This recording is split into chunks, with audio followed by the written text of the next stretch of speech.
There we go. Okay. Hello. How's it going? We're Gravehuffer. I'm Richie. I play guitar. I'm Mike. I play bass. We also have a singer, James, and our drummer, Larry. And they're in Chile on motorcycles right now. They can't be here right now. Yep. Alpaca 500. Okay. So number one, introduce yourselves. We did. We just did that. Number two, how long has your band been together? Well, Gravehuffer's been together since 2008. We did play in... Oh! I don't know what the hell that was. Sorry. We played in a band called Initial Detonation. This was like in 96, 97. And that was me, Mike, and our drummer Larry. And then we had Roger on guitar, and Janine and Gary sang. And so basically the three... Man, what the fuck? Sorry, I'm getting something, notification. The three of us, Mike, Larry, and myself, have been playing in a band together off and on since the late 90s. Gravehuffer started in 2008 after Mike, James, our singer, and Larry, our drummer, had been in another band called Ether Bunny, and Mike was on guitar in that band, and they had problems with the bass player at the time, so he switched back to bass. They called me. I was like, yeah, let's do this. And so we started out as we were called Crom at the time, which Crom is the god from Conan the Barbarian. He's Conan's deity. So we just started writing music fast and furious, and they taught me some of the Ether Bunny stuff that we wanted to play and include. So we've been doing it since then. Okay. Is there a meaning behind your band's name? If so, what is it? Well, no. There's really not a meaning behind it per se. We just thought it was a cool sounding name. Since we used to be called Crom, we changed it to Gravehuffer in 2012. And our friend Dozer, who was going to use the name Gravehuffer for this band that he had, and it ended up not materializing, so we decided to steal the name from him. Well, we didn't really steal it. We asked him, and he was kind enough to say yes, and so he said we had to give him free merch for life if we used the name. So anyway, we just thought it sounded cool, and then James wrote lyrics for a song called Gravehuffer, and so now it's kind of taken on a life of its own. But he's this character now. So. Oh, well, how did you all meet? Well, From what I can remember, It was a singles bar. yeah, it was called CG's or something. CG's. And so, I had a red dress on. and yeah, I was just wearing a trash bag, but yeah, we Gary and I, the singer for Initial Detonation, were in a band called Satan's Ice Cream Truck, and then we were wanting to put a tape out, and we sent it into this magazine called The Undergrowth, and we thought anybody could send them a piece of shit and get reviewed, and so we made a piece of shit, and it got reviewed, and they really liked it, and Roger was involved and said, hey, I want to put your tape out. So we went to Roger's house and met Larry, and we had to knock on the door about 50 times because he was playing drums with headphones on. And so he's like, who are you? And we're like, well, we're here to see Roger. And so we met Larry, got to know him and his Star Wars hat. I met you guys at the Grind, right? Is that where you guys came and... It was our first show. We brought you something, or like we made you tape labels or something. Like, was that it? You guys came and I met you for the first time. You guys said you're like you're kind of afraid of me. Oh yeah, I forgot about that. Oh my gosh. I remember Gary told me that. That's right. He's like, we don't want to even say anything to you. That's right. Is that when he asked to touch your dreads? Yes. Yeah. Okay, well there's a cool story for you. All right. Who writes the songs and what are they about? Well, we kind of all just pitch in and write the stuff. Sometimes Mike will come in with an idea, like "Shut Up and Skate," for example. I mean, he pretty much had a vision for that song with music and the lyrics, and so he wrote the whole entire song on bass and said, "All right, here it is. What are we going to do with this?" And so we got together, fleshed out some ideas. Larry started playing. I was like, okay, this is sounding cool. And then we got to the second half of the song and we weren't sure what to do. Mike and Larry said, play some melody. And so we did that. And then Mike goes, all right, James, I want you to write this song about skateboarding. And James is like, I've never skateboarded a day in my life. So, but he did a pretty good job. So yeah, and so that's kind of the cool thing. Like, one of us can come in with an idea and say, hey, here's what I've got in mind. And then it turns into something like this, not completely different thing, but like Destroyer of Worlds, for example. You brought that song in. I brought that song in. And the drums Larry's played to it is like not what I had in mind whatsoever. Yeah, it totally changes the course of it. Right. But honestly, I like it a lot better. And I think that's what's cool about what we do. And then there's songs like Inherit the Wasteland or something where we just wrote that at a practice. Or Chains Around You. We just wrote that at practice one day. Yeah. And it just depends on who brings in ideas or who doesn't bring in ideas or what we're inspired by that day. As far as like, what were they about? Since James isn't here, I mean, I know some of the topics, but when we mentioned Shut Up and Skate, and we just like to write about stuff we like to have fun, but at the same time, James can be pretty topical. Not political per se, but he writes about what's going on around him and how things affect him and how they filter through his mind, trying to think of something specific. Like Destroyer of Worlds, that's about Oppenheimer, the guy that invented the technology for the atomic bomb. And it's written through his perspective and kind of how he thought the technology was used. And so a little different take on it. We got a song about Aquaman and how he's pissed off because everybody makes fun of him, and so he tries to drown himself and forgets he can't. He can breathe underwater, and so he was. He got kicked out of the Super Friends. Yeah. And then he goes to the National Guard. He even gets kicked out of the National Guard. They're like, "Yeah, we don't need you," Yeah. And Go talk to the fishes. Yeah. And so Wonder Woman dumps him, and he's anyway. So yeah, we just write about a lot of different stuff, and some of it's funny, some of it's pretty serious, and James has a big hang up with religion, so that's in a lot of our stuff. I would say about 50%. About 30%. Okay. I mean, but anyway.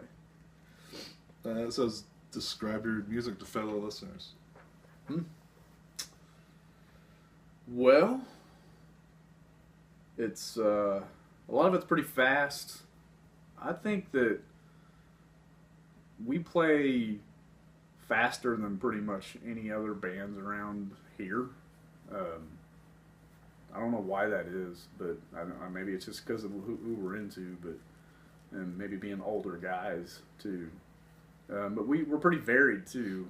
We play fast, we play slow, but there's an intensity to all of it, and so even when we're playing, even the songs that are fun and goofy, there's still an intensity to it. Yeah, so, it's real fast and yeah. See, what's your songwriting process? Lyrics or music first? Seems like music first a lot of the times. I can't remember. I don't know if there's ever been anything we've written that's had lyrics first. Lyrics first. I don't know if we've done that before. Yeah, usually, it seems music's always comes first. All right. What's the craziest thing that had happened on tour or at a show? Oh man, I remember one time we got lost backstage, and we were like walking around trying to find the stage entrance, and That guy had to show us how to get there. yeah, It took he's us like, forever. he kept saying, "You guys made a wrong turn. You need to Good. Jog to the left. Jog to the left. And we're like, well, no, we don't have time for that. Then I got stuck in the tombstone. Yeah, you got stuck in that tombstone, Yeah. and like you couldn't get your arm out, and you're like doing this, and Got caught in there, and it opened up right at the end right of at the the song. end of the song. Right at the end of the Yeah. song. Yeah. Yeah. And so yeah, that was And pretty. he had that Les Paul that sustained Oh yeah, like forever. I could do this. Oh, go out and have a bite and come back and still going. Yeah. So we're just. But you could talk about the Nathan thing. Well, yeah. In all seriousness, a friend of ours, Nathan, he recently passed away, and we were playing a show at one of our favorite, if not favorite, places here called Blackthorn, and Nathan brought all these like foam swords and shields, and they call them LARP weapons, live action role play. And he wrote like all the band's names on them, and put all these pentagrams and all these inverted crosses on them, and all this stuff. And we were playing with the Coventry Sacrifice, who's around here, and then we played with Public Assassin, who's from Springfield. And both those bands, especially Public Assassin, have been around since like the freaking 90s. Early 90s. Early 90s. Yeah. Well, Coventry, I'm not sure, but Public Assassin's been around, man. They were around way back when. And so we all played the show, and it was like amazing. Lots of people were there, and then we're playing, and then there's like these people like having sword fights and moshing, and Like a Viking, like a Nerf Viking fucking foam pit. yeah, exactly. People were beating the shit out of each other. I had this big freaking, gash. This gash on my nose. John Ezel or Ezel? No. I can't remember how you say his last name, but he turned around and just goes whack and just knocked the shit out of me, man. My glasses just cut my nose. Yes. So it was great, and I'm just died laughing. He was like, "Oh, I'm so sorry." I was like, "No, dude." So yeah, that was probably one of the coolest things to ever happen while we played a show, easily. Yeah, it was like more fun. Usually, when you're playing, you're having all the fun, or it seems like. It seems like, yeah. But then when I was watching that, I was like, "Will someone else play me?" Yeah, I can go out there and do it. Yeah. I remember one of the Public Assassin guys came on the stage, and he had this big, huge, aluminum foil sword. I mean, it was probably like 4 or 5 feet long. And he just stood there and held it, and he had some helmet on. And, I don't know, it was like made of Coors Light boxes or something. It was great. Yeah, that was fun. All right, how many CDs or EPs do you have so far? Well, Your Fault is our latest, and it came out in March. And it's on CD and cassette and download, of course. And then we've got Blast Music, CD and download. And then that's just Gravehuffer. And then Crom was Chaotic Evil. And we haven't done any EPs, so we did have a 7-inch that had a couple of songs from Your Fault, and it was a 4-way split. And then we've been on various comps and stuff like that too. And then coming up, we're going to have Your Fault on vinyl, and that's going to be out on Blunt Face Records. We're recording 2 bonus tracks for that, and we've got one almost completely done. We're waiting on Carlo Regatas, who used to play in Carcass, and he's going to put a solo on top of that.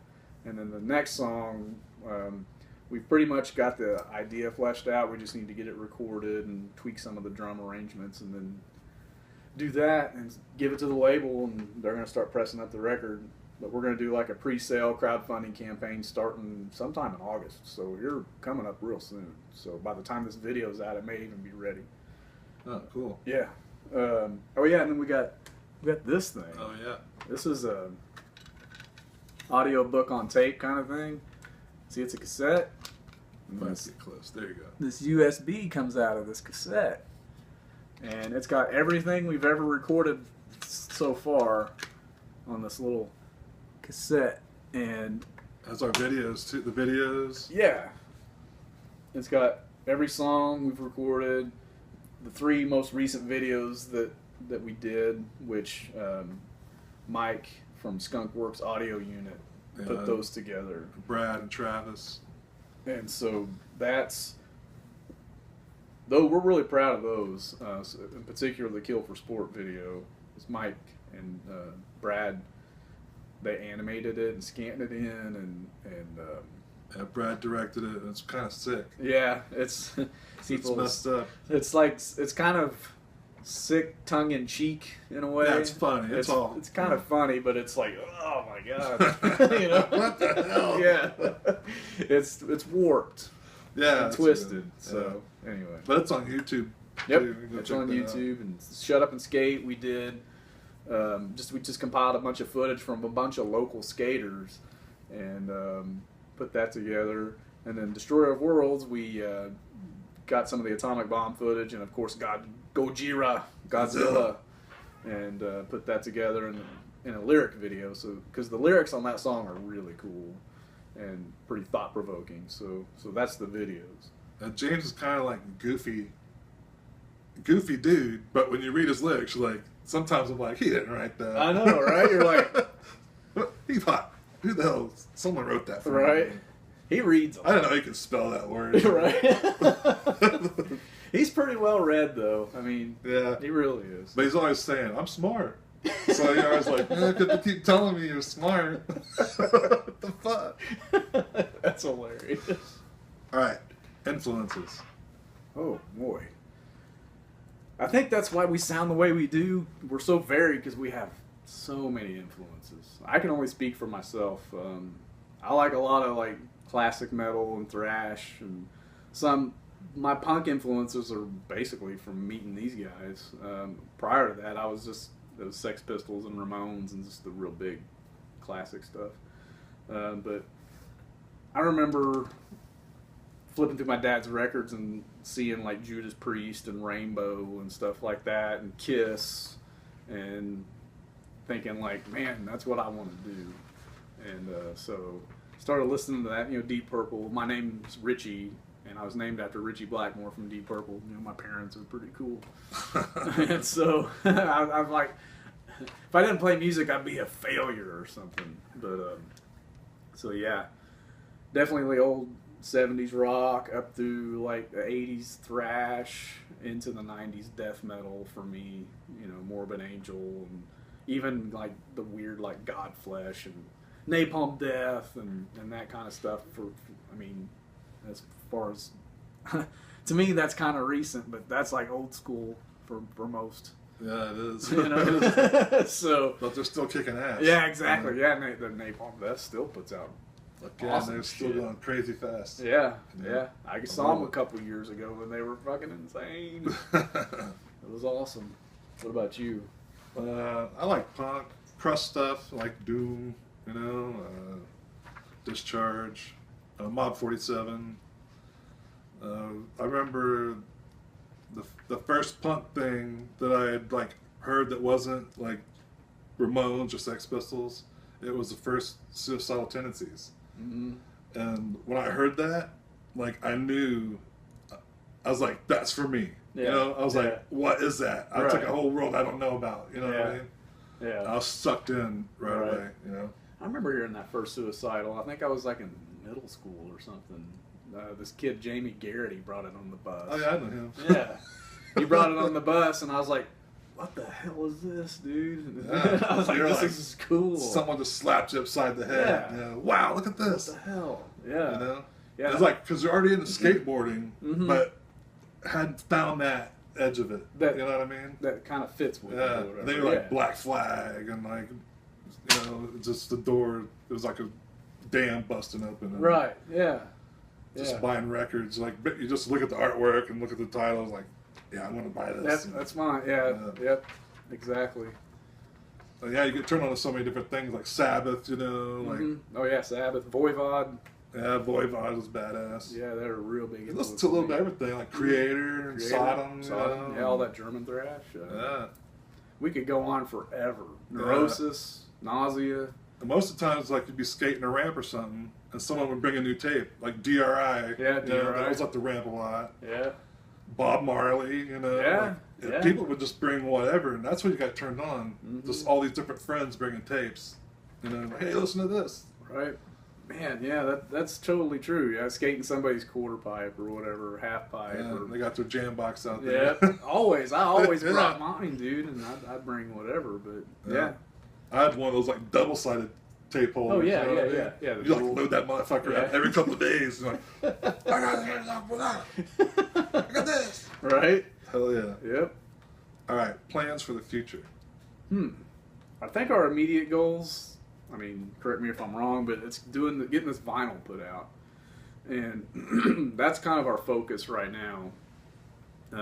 We get asked about live shows a lot, and we've been on a bit of a hiatus, which is unfortunate, but we're kind of talking about that a little more now. There's some options out there that we're going to pursue as far as that goes. So we're going to try to hopefully set up a show very soon. Some of it, our drummer, the job he has now, he's on the road a lot. So we've talked about getting a fill-in drummer, or seeing how Larry's career arc takes him, Yeah. But that's kind of where we're at as far as that goes, and we're just playing it by ear as far as shows. But once everything gets smoothed out and the vinyl gets put out, that's kind of the main goal at this point. So, and then we're already writing for the next album. So, Yeah, we got like one, we got got the couple. 2 extra songs that we're putting on the vinyl. Yeah, we wrote 2 songs that are bonus exclusive for the vinyl, and then we've already got another one, and then 3 or 4 other just ideas. Yeah, So there's some stuff swimming around. yeah, always. All right, what else do you do besides play music? Well, I hang out with my family. I got 4 kids and my wife, and between that and work, I'm pretty busy.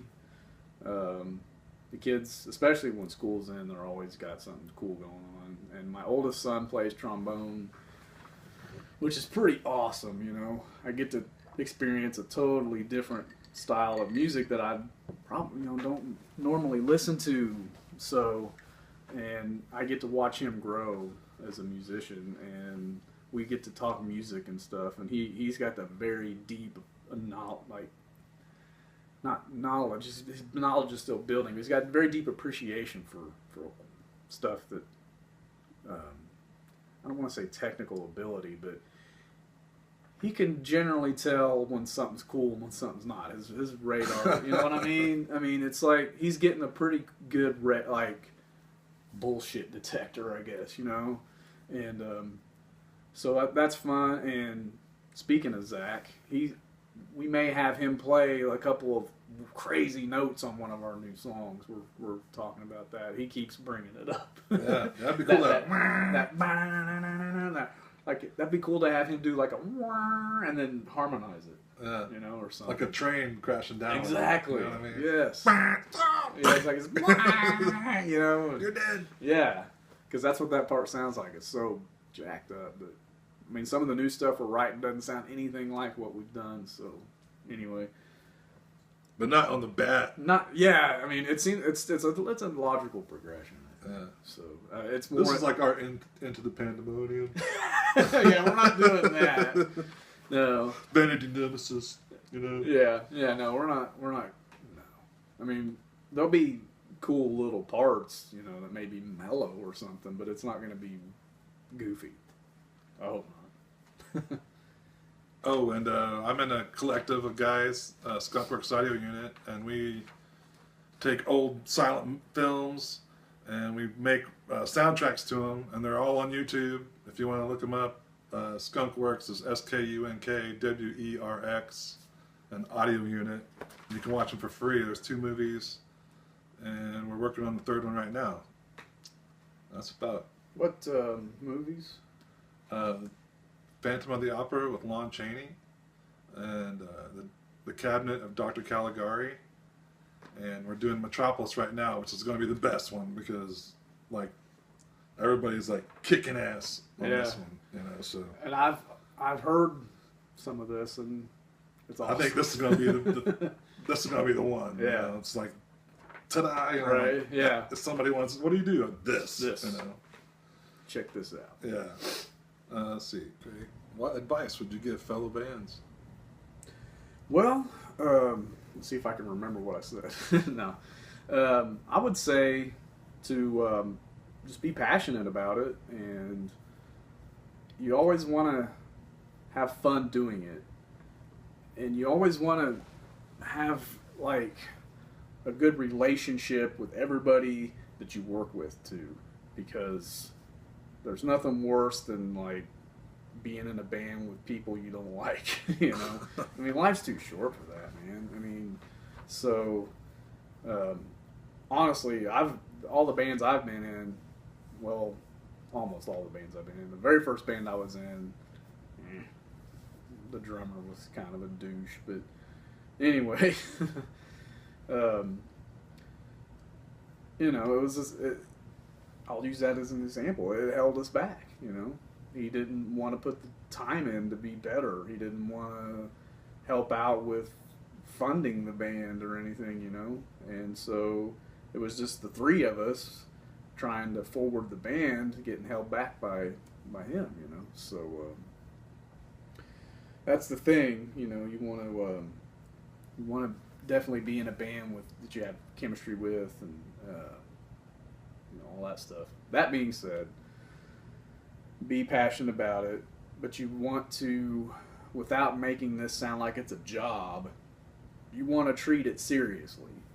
And, you know, because you can't just kind of screw off and expect good things to happen because you think you're a badass on your instrument or whatever, you know. I mean, yeah, you're probably going to get some attention, but if you don't have the right attitude about it, you're going to crash and burn. You are. And, you know, keep the partying and the drinking and all that stuff even keel, you know, and because that stuff can derail your musical journey, really, you know. I've seen it happen, you know. It's screwed up some people.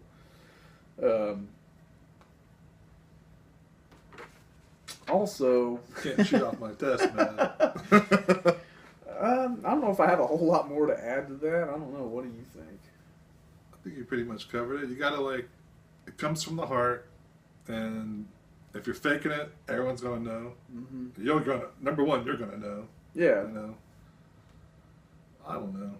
It's you can tell if number one, if you're having fun, then keep doing it. Even if everybody tells you suck, if you love it and you have fun, then keep doing it. Yeah. You know, if you'll find somebody. Yeah, somebody will be like, I love this. Yeah, somebody. somebody will dig it. Yeah, I guarantee you, because that's infectious, man. Yeah. You know, if they're enjoying it, somebody's going to. I mean, you can't be the only person on the face of the earth that likes this particular way you're doing things. It's just not going to happen.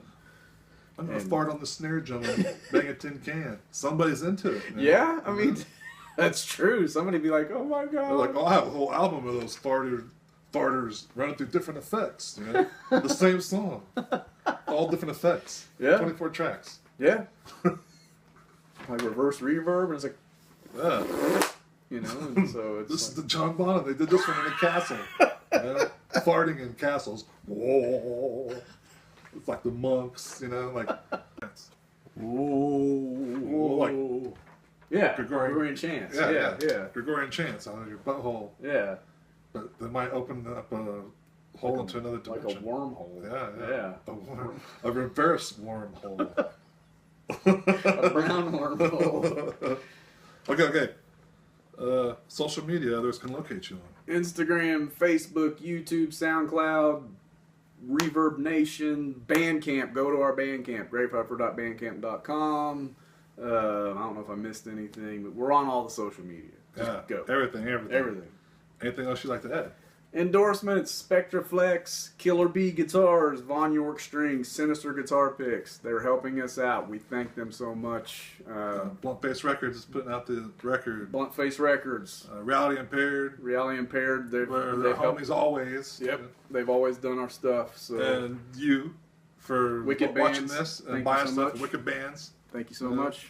All the internet radio. Thank you guys. We appreciate everything. Exactly. It's awesome. And we're proud to be a part of what we're doing. So we can't thank everybody enough that's helped us out. Thank you. Cheers.